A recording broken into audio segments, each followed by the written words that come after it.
Hi, in this video I am going to show you how to make triple crochet stitch TR. Firstly, yarn over twice. Yarn over for the first time. Bring the hook below and behind the yarn. Yarn over for the second time. Bring the hook below and behind the yarn again. Then insert your hook into the next hole. It should look like you have 5 strands of yarn on your hook.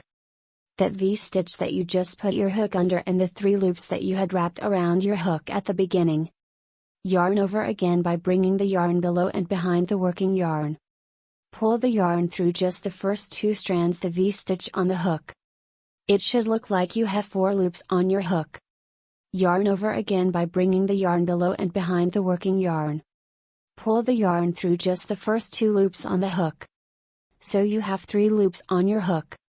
Yarn over again by bringing the yarn below and behind the working yarn. Pull the yarn through the next 2 loops on the hook. So you're left with 2 loops on the hook. Then yarn over one last time. Pull the yarn through both 2 loops on the hook. So you are left with only 1 loop on the hook. That is a triple crochet stitch.